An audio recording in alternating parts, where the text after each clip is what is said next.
के भाव के लिए, वंदे मातरम के यशोगान के लिए और वंदे मातरम को चिरंजीव बनाने के लिए एक चर्चा करें और इस चर्चा के माध्यम से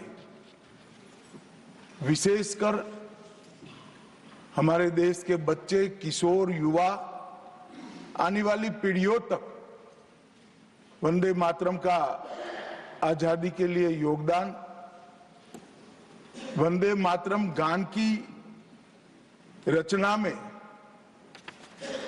राष्ट्रभक्ति और राष्ट्र की संस्कृति के प्रति समर्पण का जो भाव है, उसका आने वाले महान भारत की रचना में योगदान, इसके संकल्प के साथ जुड़ाव, ये सभी चीजों से हमारी आने वाली पीढ़ियां भी युक्त हो।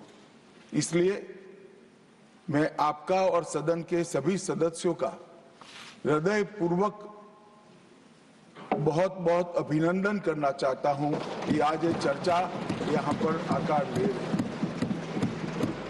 महोदय, हम सब सौभाग्यशाली हैं कि हम एक ऐतिहासिक पल के साक्षी भी बन रहे हैं और इसमें हिस्सा भी ले रहे हैं। ये महान सदन में जब वंदे मातरम की चर्चा हो रही है, तब कल कुछ सदन सदस्यों ने लोकसभा में प्रश्न उठाया था कि आज वंदे मातरम की चर्चा, वंदे मातरम पर चर्चा की जरूरत क्या है। महोदय, वंदे मातरम पर चर्चा की जरूरत, वंदे मातरम के प्रति समर्पण की जरूरत वंदे मातरम बना तब भी थी, आजादी के आंदोलन के वक्त भी थी, आज भी है और जब 2047 में महान भारत की रचना होगी तब भी रहे, क्योंकि अमर कृति मां भारती के प्रति, भारत माता के प्रति समर्पण, भक्ति और कर्तव्य के भाव जागृत करने वाली कृति है। इसलिए जिनको आज वंदे मातरम की चर्चा क्यों हो रही है वो समझ में नहीं आ रहा है। मुझे लगता है कि उन्होंने नए सिरे से अपनी समझ पर ही सोचने की जरूरत है। कुछ लोगों को इसमें दिखता है कि बंगाल में चुनाव आने वाला है, इसलिए वंदे मातरम की चर्चा हो रही है।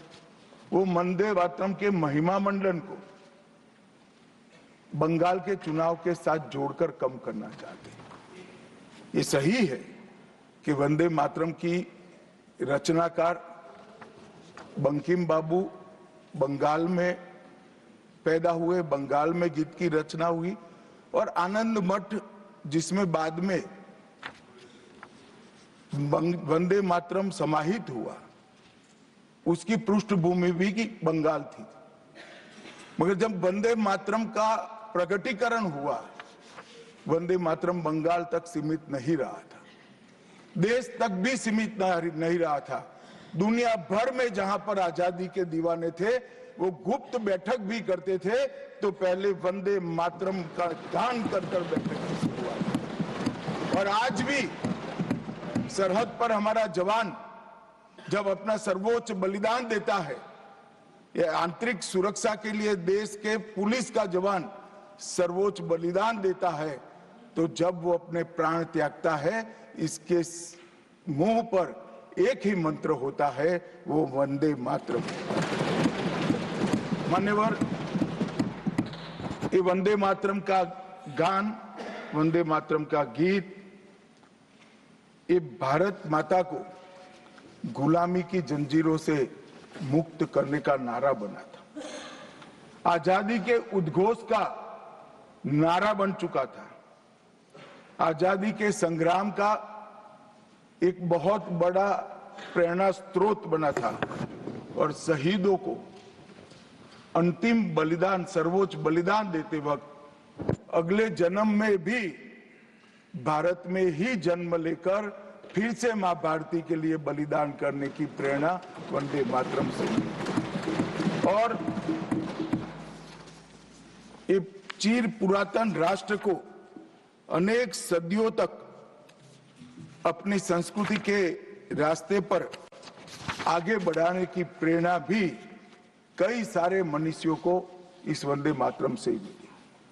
वंदे मातरम की दोनों सदनों में इस चर्चा से, वंदे मातरम के महिमा मंडन से, वंदे मातरम के गौरव गान से हमारे बच्चे, किशोर, युवा और आने वाली कई पीढ़ियां वंदे मातरम के महत्व को भी समझेगी और उसको राष्ट्र के पुनर्निर्माण का एक प्रकार से आधार भी बनाएगी। मान्यवर बंकिम चंद्र चट्टोपाध्याय जी ने 7 नवंबर 1875 को वंदे मातरम की रचना उनकी सार्वजनिक हुई। यह दिन कार्तिक शुक्ल नवमी का था। अक्षय नवमी या जगदात्री पूजा के रूप में यह दिन मनाया जाता है। और जब रचना की तब शुरू में कुछ लोगों को लगा कि एक उत्कृष्ट साहित्यिक कृति है, परंतु देखते देखते देखते वंदे मातरम का एक गीत देशभक्ति, त्याग और राष्ट्रीय चेतना का प्रतीक बन गया, जिसने हमारे आजादी के आंदोलन का रास्ता प्रशस्त किया। और कब वंदे मातरम की रचना हुई? वंदे मातरम की रचना की पृष्ठभूमि हम सब ने जरूर याद करनी चाहिए। उसकी पृष्ठभूमि में सदियों तक इस्लामिक आक्रमण को झेल कर इस देश की संस्कृति और इस देश का इतिहास झंझोड़ने का काम, शीर्ण वीर्ण करने का काम हुआ था। उसके बाद अंग्रेजों ने अपने शासन के काल में, भारत के गुलामी के काल में एक नई सभ्यता, एक नई संस्कृति हमें थोपने का प्रयास किया था। और उस वक्त ये वंदे मातरम का रचना बंकिम बाबू ने की और वो रचना के अंदर बहुत बारीकी से जो हमारी मूल सभ्यता थी, हमारा सांस्कृतिक राष्ट्रवाद था, देश को माता के रूप में कल्पना कर कर देश की माता के रूप में जो कल्पना की, इसकी आराधना करने की हमारी परंपरा थी, उसको उन्होंने पुनः प्रस्तापित किया था। और इसीलिए ये गीत देखते देखते कोई प्रचार के बगैर, उस वक्त ना सोशल मीडिया था, ना प्रचार के कोई साधन थे, उल्टा जो सरकार थी वो तो उसको रोकना चाहती थी, प्रतिबंध लगाती थी। वंदे मातरम बोलने वालों पर कोड़े बरसाए जाते थे, जेल में डाल दिए जाते थे। फिर भी वो सारे प्रतिबंधों को पार कर कर हर एक व्यक्ति के मन को भी छुआ, आत्मा को भी छुआ और अनेक प्रताड़नाएं झेलते हुए भी वंदे मातरम कश्मीर से कन्याकुमारी तक फैल गया। मान्यवर